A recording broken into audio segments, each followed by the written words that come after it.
Now that we have a nice dashboard started, let's get serious about making this a tool that we can roll out to users who are not familiar with Excel. Let's start by cleaning up this spreadsheet, getting rid of the problem statement that carried over from the exam. Move all of these calculations off of the visible part of the spreadsheet. We can come back to them. Move some of the outputs as well. And remember, anytime we move cells, Excel is smart enough to know where those cells are going and update every single formula for us. So moving is very easy to do in Excel.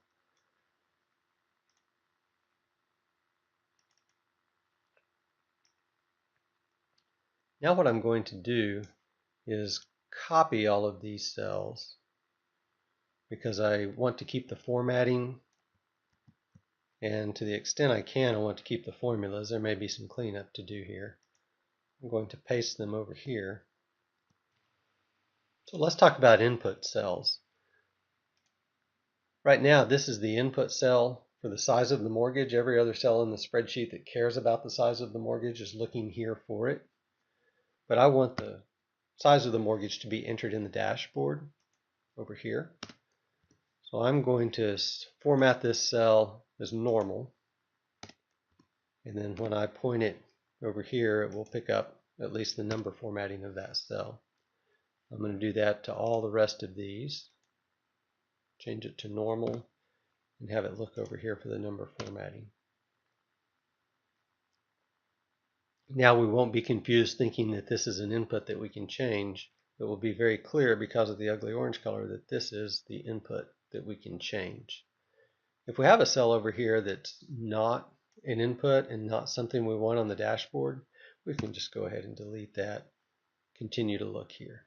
You notice some of my calculations are looking up here, but we're going to fix that in a moment. So we'll repeat this process as needed.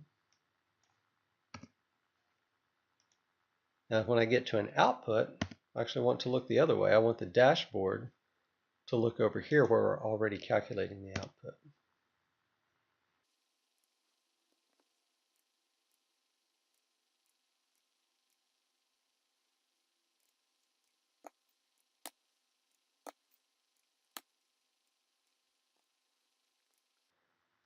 Now I'm going to just move some of these cells up so they can all be together. In fact, I'm going to move the outputs to a different part of the dashboard.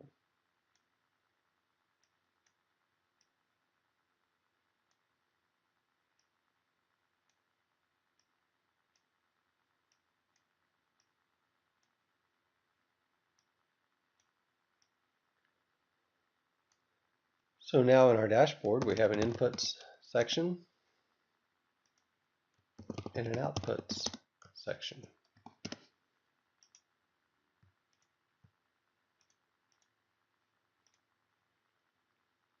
And we also have a controls section. So we can just move this around a little bit, make it a little bit prettier.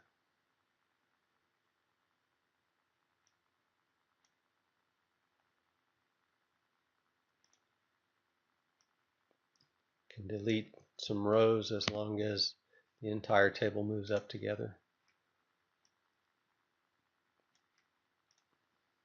And let's give it a name.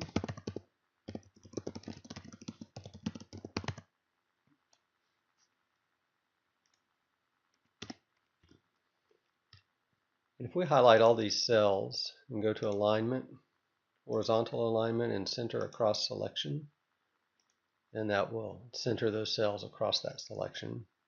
We can format that font a little differently. Hopefully we don't take off for spelling. And in the same way that I got the 3D look on this part of the dashboard, I'm going to go ahead and highlight the rest of this. Do a little bit of formatting.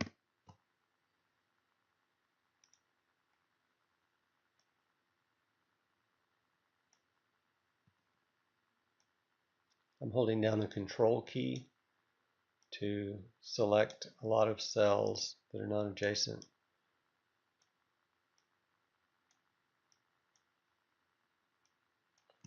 And then let's give that a color.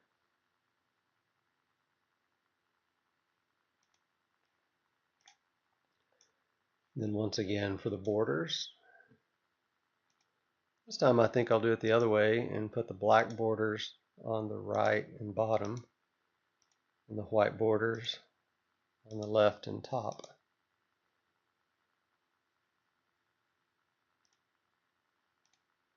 And I think that makes this stand out a little bit, makes this look like an internal window.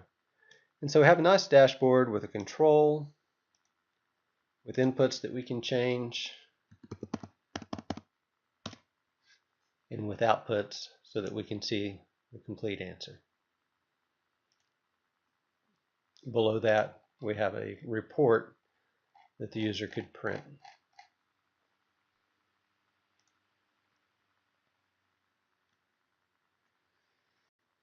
If we really wanted to put some icing on the cake, we could come in here and create a chart. I'll highlight the dates and the mortgage balance and insert. In this case, I'm actually going to use a line graph because it's dates.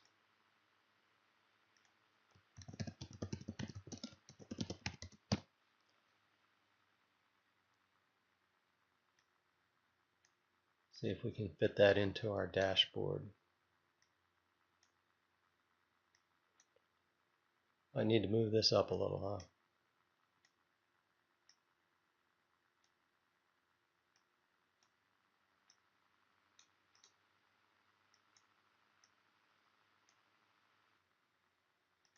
Show the user how quickly the loan balance will go to zero. And now we have our dashboard.